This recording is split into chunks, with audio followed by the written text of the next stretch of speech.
Въпрос. Добре. Това. История за България или география? География. Добре. Въпрос номер 1. В коя част на България се намира Сандански?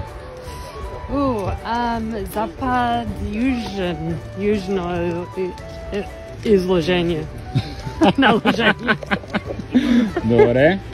Добре. Горе-долу е така. Добре. Друг въпрос. История тогава. Добре, история.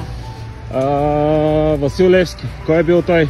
Той е бил революционер, кой срещу Отоманска империя.